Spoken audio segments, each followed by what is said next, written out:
Walter Harmon didn't think much of retirement. Not in the golden porch swing kind of way, at least. He was the sort of man whose hands didn't quite know what to do when they weren't covered in grease. For 35 years, he had coaxed sputtering engines and stubborn transmissions back to life. He didn't fear silence, but idleness? That was something else. So when the mechanic's shop shut down, Walter found himself driving a school bus, not for the money, not really, but for the rhythm of it. The routes gave his days a structure, a beginning and end. And the kids, loud and chaotic and full of movement, kept the silence away.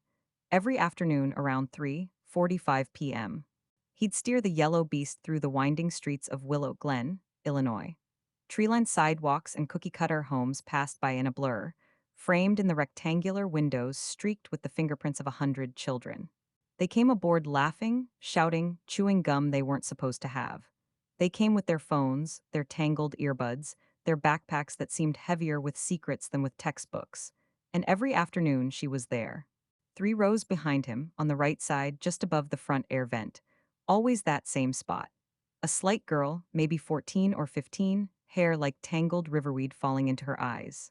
Her name was Rory Carson. He knew it from the roster he kept clipped to his dashboard. She'd only joined the route 2 weeks prior. Quiet always, the kind of quiet that wasn't about shyness but something else. Walter couldn't say what at first, just something withheld. She would sit still as the others yelled and threw paper balls or swapped TikTok stories. But as the bus emptied, as the raucous laughter turned to murmurs and then faded entirely, her mask would drop. And the tears would start. Not dramatic sobs, no shaking shoulders or loud sniffles. Just silent rivers slipping down her cheeks, wiped away quickly, like she was trying to erase herself in real time. He had seen this 3 days in a row now, the same pattern. Full bus, silence. Empty bus, sorrow. Walter didn't consider himself a hero. He was no stranger to kids with troubles, divorce, poverty, sometimes a lost pet. He usually gave them space, but something about Rory didn't sit right. It was in her posture, the way she curled inward like she was shrinking on purpose, trying not to be seen, or worse, trying not to be remembered. That afternoon, as he made his final loop through Fifth Street and watched the last few kids hop off with a casual, "Thanks, Mr. H," he kept a quiet eye on her. Rory barely moved. But as the wheels rolled past Mulberry Lane, she suddenly leaned forward, her arm dipping beneath the seat. He couldn't see what she was doing, maybe tying her shoe. But then, there was a metallic sound. A sharp clink too deliberate to be accidental. "Everything all right back there?" he called, keeping his tone casual. Rory's head jerked up, her eyes were too wide.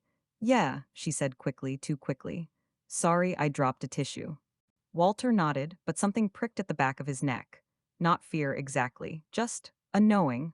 That inexplicable sense you get in your bones when something isn't as it seems, like an engine humming too quietly. When they reached her stop, a faded blue house at the end of Maple Drive, he opened the door with the usual hiss. "Last stop," he said, gently. She slung her pink backpack over one shoulder and trudged down the aisle. Her eyes were red, the skin beneath them the color of rain-soaked earth. Walter smiled at her, soft as flannel. "Have a good evening, Rory." She gave a nod without looking at him. But when she stepped off, he did something he rarely did. He followed. Her spine stiffened as soon as his boots hit the pavement. "Why are you following me?" she asked, voice taut with alarm. "I'm sorry," he said, holding his hands up. "It's just, I've noticed you've been upset lately. On the bus. I thought maybe I should check in, maybe with your folks." Her eyes flashed, the kind of panic that runs deeper than a simple bad day. "There's no need, it's fine. School's just been hard. I miss my old friends, that's all." He wanted to believe her. God, he wanted to. But her voice cracked on the word friends, like it had forgotten what it was supposed to feel like. Before he could say more, the front door banged open. A man stepped out, tall, angular, with a face like a blade, emotionless and cold. "Rory," he called sharply, "come inside." The girl shot Walter a look, not quite desperation. Not quite a plea, but something close. Then she hurried up the path. "Is there a problem?" The man asked Walter, tone flat. Walter straightened, nodded respectfully. "No, sir, I'm Walter Harmon. I drive the bus, just wanted to check in." "I've noticed Rory's been upset after school." The man's face didn't change, not even a flicker. "I'm Greg Whitmore, her stepfather. Her mom's not home right now." Walter nodded. "I see, I was just worried." Greg's expression softened slightly, though his eyes remained dead. "Her grandmother passed away recently. They were close, she'll get over it." Walter's stomach twisted. There was no grief in the man's voice, no tremor. Just a dry, perfunctory explanation. I'm sorry to hear that, Walter said quietly. Please accept my condolences. Greg gave a stiff nod and disappeared into the house. The door clicked shut behind him. Final clean. Walter stood there a moment longer, his heart reluctant to turn away. Rory's eyes haunted him more than he cared to admit. He tried to shake the weight from his shoulders as he climbed back onto the bus, but the air felt heavier, as though something had followed him inside. At the depot, he did his usual routine, checked every row for forgotten homework, earbuds, crumpled snack wrappers. He had done it 1,000 times. But when he reached Rory's seat, the memory of that metallic clink returned. He crouched down, knees creaking in protest, and ran his fingers along the edge of the vent. There, wedged in the gap, something smooth, cool plastic. He pulled it out. A blister pack of pink pills, birth control. He stared at it for a long time, the way you stare at a cliff edge when your foot's already too close. He wasn't a doctor, but he wasn't naive either. A girl that age, hiding these pills under a seat? The implications churned his stomach. He snapped a photo with his phone, then slid the pack into his waist bag. His hands trembled slightly. Something was deeply wrong. He called the principal. But when the voice of Principal Daniels crackled through the speaker, it was laced with impatience. I'm in a meeting with the board, the man said. Is this urgent? I think it is, sir, Walter said. I sent you a photo. A student left something on the bus. It's concerning. I'll check after the meeting. The line went dead. Walter stared at the phone. It felt like the earth had tilted slightly, like the world was refusing to cooperate with gravity. He drove home slowly, the pill pack burning a hole in his bag. When he passed Rory's street again, something in him rebelled. He turned around, parked. No one answered the door. He knocked again. Nothing. He tried calling the number listed on the emergency contact sheet. Voicemail. As he turned to leave, he saw her. Not at home, but on Cedar Street, exiting a pharmacy alone. Pale, shaky. He pulled over. Rory, he called softly. She froze. You okay? She looked at him like a deer caught in unnatural light. I'm fine. She was clutching her stomach, her eyes shadowed in something more than fatigue. Did your stepdad drop you off here? He asked. That's not your business. Walter didn't push, but when a couple walked by and she whispered, he scares me, something broke open inside him. The couple stepped between them, told him to leave. He did. But not before he saw her bend over a trash can and vomit. That night, he didn't sleep. And tomorrow would change everything. Walter watched Rory disappear into the liquor store like a shadow slipping into another shadow. She didn't look back, didn't even hesitate. The door closed behind her with that soft jingle of bells, the kind that made you think of warm places, happy exchanges. But there was nothing warm about that scene, nothing right. Not when she reappeared 10 minutes later and she wasn't alone. Greg Whitmore followed her out. He turned, locked the door, and flipped the open sign to closed without glancing around. He looked comfortable. Like a man who belonged there, like it was his store. Which explained why he wasn't home earlier, Walter thought, but it didn't explain the look on Rory's face. She looked even smaller than she had on the bus, shrinking into herself as if gravity had pulled too hard at her spine. From across the street, Walter watched Greg hand her a bottle, something in a brown paper bag. Water, maybe, or something else. Rory took it without a word, without even raising her head. He saw the way her fingers trembled when she gripped it. Something inside Walter stirred again, an instinct he hadn't felt since his own daughter was young. The one that whispered, don't wait for someone else to do something. Greg's car pulled away from the curb. Walter hesitated for only a breath before starting his engine and following. Not too close, just enough to keep them in view. His mind worked furiously as he drove. The principal hadn't responded. He couldn't rely on that route anymore. If anything happened to Rory and he'd done nothing. No, that wasn't an option. With one hand on the wheel and the other scrolling through contacts, he found her homeroom teacher, Miss Margaret. He remembered her from staff orientation. Kind eyes, warm voice, the sort of teacher who noticed when a kid wasn't eating lunch or was too quiet too often. The phone rang. Once, twice, then hello. Miss Margaret, it's Walter Harmon. Bus Route 14, I need to ask you about Rory Carson. The surprise in her voice was immediate. Oh, Mr. Harmon, is everything all right? I'm not sure, he said, trying to keep his voice level. Have you noticed anything unusual about her lately? There was a long pause, then a quiet yes. Walter gripped the wheel tighter. She doesn't talk to anyone, she's very withdrawn, and she's been asking to leave class more often, at least 3 times a day. Today, she didn't go to the clinic like I told her. Someone found her asleep in the theater room instead. He felt the pieces fitting together, a puzzle forming, grim and heavy. Did you tell Principal Daniels? He asked. I did. He brushed it off, said it was new student behavior, said he'd deal with it tomorrow. Walter clenched his jaw. I found something under Rory's seat today, he said. I sent a photo to the principal, but he hasn't looked. He pulled over briefly and forwarded the image of the birth control pills. A soft ping echoed from Miss Margaret's end. Moments later, her voice returned. Oh my God, she whispered. These are. These are not something a girl her age should be taking unsupervised. They were hidden under her seat, Walter said, and now I'm following her stepfather. They're headed out of town. I think something's wrong, very wrong. Please be careful, she said. Try to keep eyes on her. I'll look up her mother's contact info. He thanked her and hung up, then focused back on the road. Greg's car had taken a long stretch of highway now, heading east. Walter followed from a safe distance, keeping the old Buick steady. After 45 minutes, the sedan turned off onto a dirt road flanked by dying trees and silence. A sign ahead read, Lakeside Park, picnic area and trails. Walter's stomach dropped. Why would a man take a teenage girl to a picnic spot this late in the day? He parked a few rows back in the lot and watched. Greg got out, holding a cooler. Rory followed, dragging her feet. Her arms were folded tightly around her chest. They walked to a clearing near the lake, unfurled a faded blanket, and sat. Walter kept his distance but moved to a bench within sight. Greg cracked open a beer. Rory was given a soda can. Walter exhaled. At least it was alcohol, but still something was off. Rory didn't drink. She didn't smile. She didn't move. When Greg reached out and gave her a playful squeeze on the shoulder, Walter saw her flinch hard, then shove his hand away. That was all Walter needed. He stood, heart pounding. This wasn't grief. This wasn't awkward bonding. This was something else, something darker. Then three men appeared. They walked toward Greg and Rory with too much purpose. Middle-aged, relaxed, but wrong. They greeted Greg like old friends. Rory remained still. After a few minutes of muffled conversation, Greg motioned for Rory to stand. Walter watched them walk toward a plain white shed, maintenance or storage maybe. One of the men unlocked the door. Walter's hands were shaking now. Four grown men, one teenage girl, a locked shed. He pulled out his phone and called 911. There's a girl, he told the dispatcher. She's been taken into a shed by four men. I believe she's in danger. I'm her school bus driver. I've been concerned about her for days. The dispatcher's voice was calm but urgent. Can you see the shed? Yes. Stay where you are.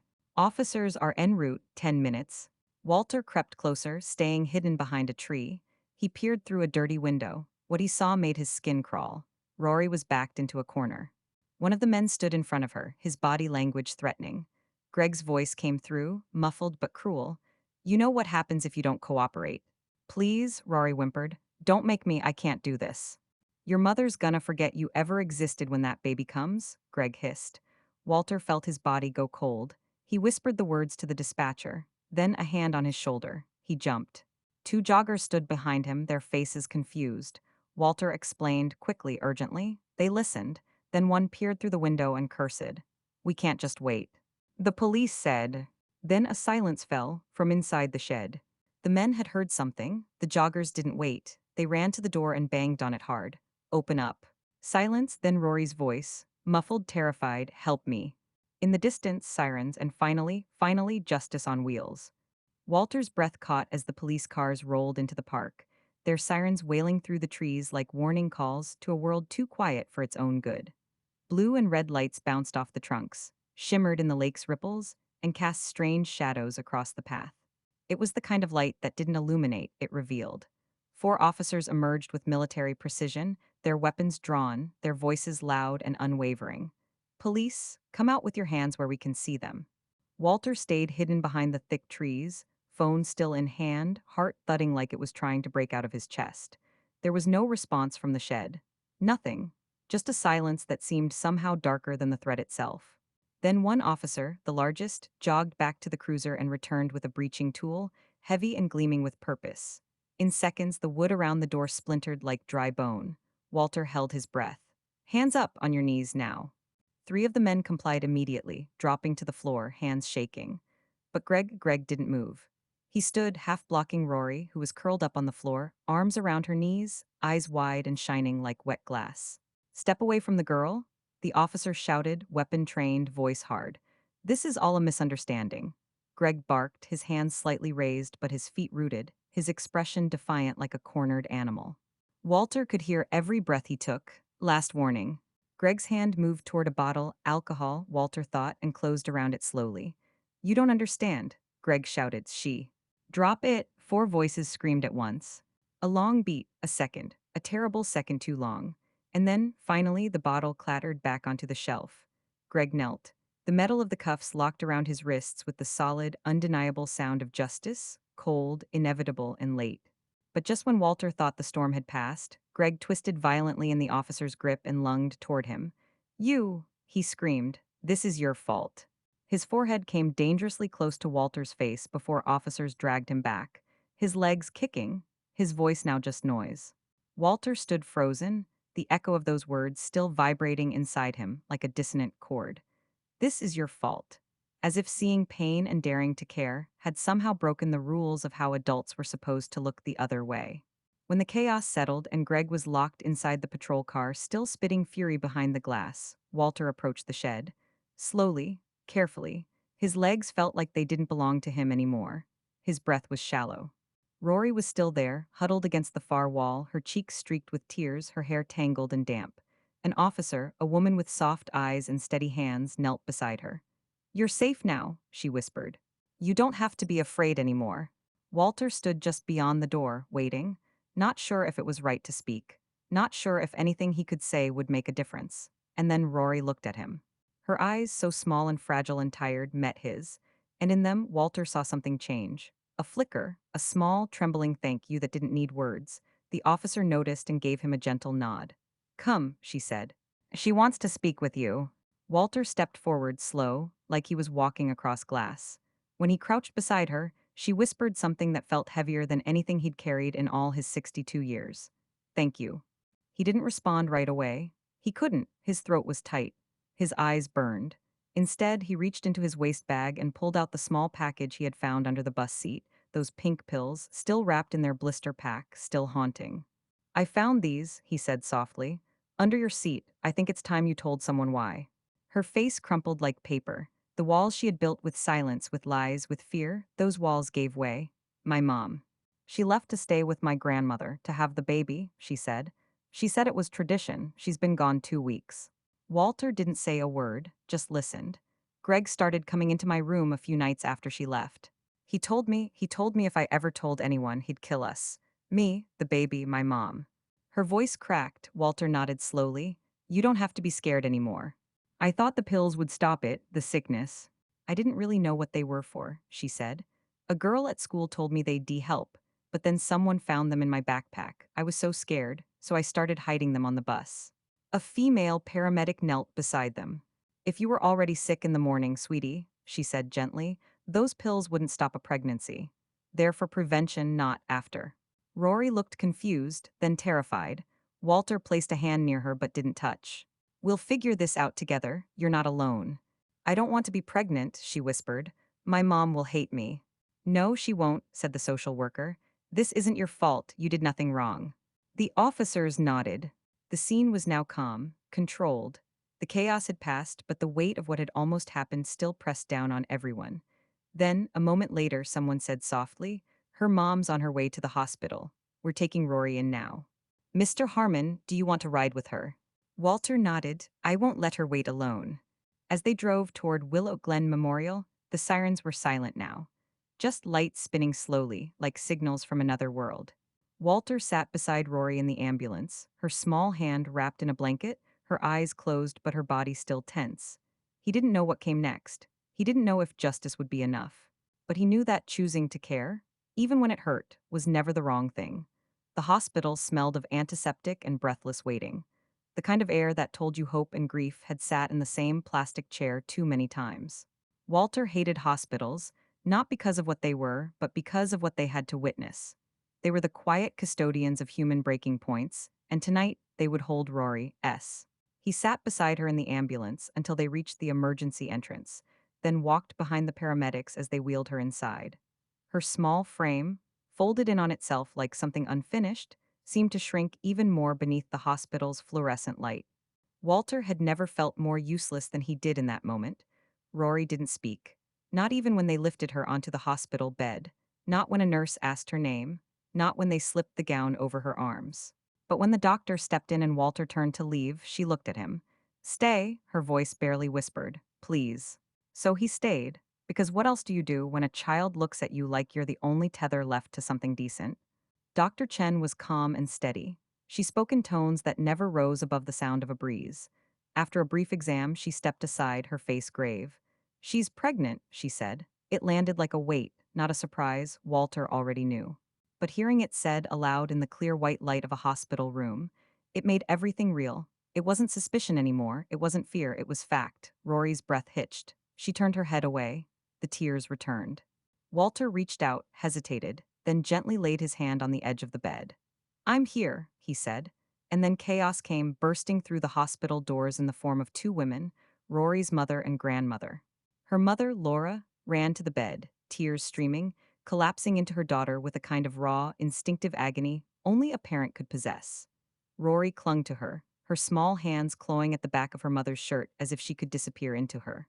Her grandmother, Alina, stood still at the foot of the bed, her jaw clenched, her body shaking not from fear, but rage. Where is he? She demanded. Where is that monster? I'll kill him with my own hands. Dr. Chen stepped in gently. Mrs. Carson, I think we should talk in private. What happened? Laura asked, her voice barely coherent through sobs. They just said something happened to Rory. I didn't know. And then the words came. The doctor said them carefully. Deliberately, Rory is pregnant. Laura's knees gave out. Alina caught her just before she hit the floor, guiding her into the chair, her arms tight, her face pale. No, Laura whispered. No, she's a child. She's my baby. No. I'm sorry, Mom, Rory said, her voice shaking. I tried to stop him. Laura sat upright. Her tears burned, but her voice was suddenly sharp. This is not your fault. Do you hear me? Not 1 second of this is your fault. It's Greg. Greg did this. She broke again, folding into Rory's arms as if to shield her from the world. Walter stood near the door, hands folded in front of him like a guest at someone else's tragedy. It wasn't his place to speak. But it was his place to witness. It always had been. I should give you privacy, he said quietly and started to turn, but Rory stopped him. Wait, please don't go yet. Laura looked up at the stranger who had brought her daughter to safety. Who are you? He's the one who saved your daughter, Ms. Rivera, the social worker, explained as she entered. This is Mr. Harmon, Rory's school bus driver. Walter gave a small nod. I just saw she was hurting, and I didn't want to look away. Laura stood, walked toward him slowly, and then, without warning, hugged him. Thank you, she whispered. Thank you for giving her back to me. Then Alina approached him too, her strength returning in a new form. She held his hand in both of hers. You noticed, when no one else did, thank you. Before Walter could respond, a police officer entered. Mr. Harmon, may I speak with you? Walter followed him into the hallway, the sterile corridor stretching long and silent. We have Greg Whitmore in custody, the officer said. He's been charged with multiple felonies. The other men are cooperating. Walter swallowed. Did they say anything else? The officer nodded grimly. He has a pattern, targets single mothers, builds trust, waits, then takes control. Walter felt something cold in his stomach. Will he make bail? Unlikely, and we're investigating if there are more victims. Walter nodded, good. And the school, he asked, the principal, Ms. Margaret. They're being questioned. We're evaluating if there was negligence. Walter exhaled slowly, that's good. He turned to leave, but the officer stopped him. We may need your testimony for the trial. I'll be there, Walter said. When he returned to the waiting area, a heavily pregnant woman sat nearby. Her hands trembled over her belly, her face streaked with tears. She looked up. Mr. Harmon. He recognized her instantly. Laura Carson. She stood, unsteady, and extended her hand. I didn't get to thank you properly earlier, she said. There's no need, Walter replied. I'm just glad she's safe. Laura gestured to the seat next to her and he sat. They talked, quietly, about the impossible. About how to survive what doesn't make sense. I never suspected, Laura whispered. I left her with him to prepare for the baby. We have this family tradition, but I didn't know I didn't see it. You couldn't have known, Walter said. Men like him, they hide their nature until they don't. She looked at him, her eyes heavy. She's pregnant, and I'm about to give birth to that man's child. She didn't cry, not then, she just said it, as if the words themselves were trying to find a place to live. I don't know how to protect her from that. Before Walter could answer, Alina approached. Rory is asking for you, she said, then turned to Walter. I don't think we've met formally. I'm Alina, Rory's grandmother. Walter stood and shook her hand. It's good to meet you, though I wish it were under better circumstances. And then Laura gasped, her hands flew to her stomach, pain twisted her face. The baby, she choked, it's coming. Nurses rushed in. Elena hovered, torn between her daughter and granddaughter. Walter stepped in. Go with her, he said. I'll stay with Rory, she shouldn't be alone right now. Elena nodded. Thank you, I'll come back. As they wheeled Laura away, Walter walked back into Rory's room. She looked up immediately. Is my mom okay? She's strong, he said, and she's got good people around her. Rory nodded, eyes down. My grandma said I should keep the baby. Tell people it's some boy from school. She said my mom will be busy with the new baby and maybe won't love me anymore. Walter sat beside her and was quiet for a long moment. Then he said, I have 5 kids. Rory looked up. Each one is different, special in their own way. And not once did loving one mean I had less for another. That's not how love works. She watched him carefully. It's not like a pie, Walter continued, where each person gets a smaller slice. It's like a candle lighting another candle. The flame doesn't get smaller, it just spreads more light. A tear slipped down her cheek. You really believe that? I don't just believe it, Walter said. I know it. They sat there for a while quiet, still, like two people who had found each other in a sea of noise. Thank you, Rory whispered, for finding the pills, for following us. For not looking away. Walter gave her a small, tired smile. I couldn't, he said, it's not who I am. Morning light drifted through the narrow hospital blinds, soft and hesitant, like a visitor unsure if it should be there. Walter hadn't left Rory's side. Through the night, he'd sat in the stiff plastic chair near her bed as she slept in fits and starts, waking occasionally with a jolt, whispering apologies to no one in particular. He didn't press. He just stayed like a mountain, silent, present. The door opened quietly just past dawn. Elena stepped in first, her face etched with lines that hadn't been there yesterday. Behind her, a nurse wheeled in a small bassinet, and inside, wrapped in layers of cotton and wonder, was a baby. Rory sat up slowly, eyes wide. Is she okay? She asked. Elena nodded, her voice soft. Your mom is resting. She's tired, but everything went well. And it's a boy. Rory blinked. You have a little brother. A strange look passed over Rory's face, something between awe and fear. She didn't speak. Elena wheeled the bassinet forward and gestured. Do you want to see him? Rory hesitated, then nodded. She leaned forward, looking down at the newborn sleeping soundly. He was impossibly small, with a tuft of dark hair and his hands curled into tight little fists. A tear rolled down Rory's cheek. He didn't ask to be here either, she whispered. No, Walter agreed. But he's here, and what happens next, that's in your hands now. Later that morning, Laura returned to Rory's room, pale but smiling. She had walked away from the delivery room not just as a new mother, but as a woman who had reclaimed her daughter from the edge of despair. They held each other for a long time. No words, just breath and heartbeat and forgiveness. The police came again, so did a therapist. There would be questions, reports, court dates, a reckoning, but those would come later. For now, they focused on the immediate, on making Rory safe. On giving her back the parts of her that Greg had tried to take. 2 days passed.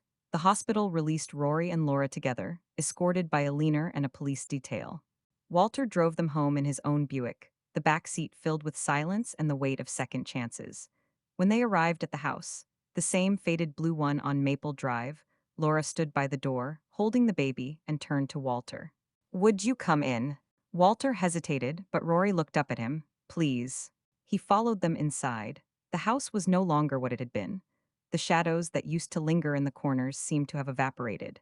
In their place, the quiet noise of healing began to take root. They made tea, talked softly. Rory showed Walter a small sketchbook where she used to draw in secret, trees mostly, birds without cages. Her therapist said it was good she was expressing things. She said Rory might want to start journaling too. Walter nodded. Words can be a kind of shelter. Before he left, Rory handed him something, a folded sheet of paper. What's this? He asked. She shrugged shyly. Something I wrote. I want you to read it when you're home. Walter slipped it into his coat pocket and promised he would. That night, back at his small apartment with its creaky floors and stubborn heater, Walter unfolded the paper under the yellow glow of a lamp. In Rory's messy handwriting, it read, Sometimes I feel like I'm invisible, like I'm screaming in a room full of people, but no one turns around. But then you looked. You saw me, not as a problem, not as a burden, but as a person. And because you saw me, I remembered I exist. Thank you for seeing me. Walter's hands trembled slightly. He didn't cry, not exactly, but something in his chest cracked open and let the light in. He pinned the letter to his fridge, right beside the photo of his grandkids, and he stood there in his kitchen, staring at it for a long, long time. The next morning, he drove the bus like always, but he did something different now. Every student who climbed on, he greeted by name. He checked the mirror not just for traffic, but for tears. And every time the last kid stepped off the bus, he whispered quietly to the empty seats, "I'm still here, I see you." Because sometimes that's all it takes. One person, one moment, one decision not to look away. And in that, Walter Harmon, retired mechanic, school bus driver, reluctant hero, had become something more, a witness to pain, a protector of the invisible, and proof that kindness, when quiet and consistent, can change the course of a life, maybe even save one.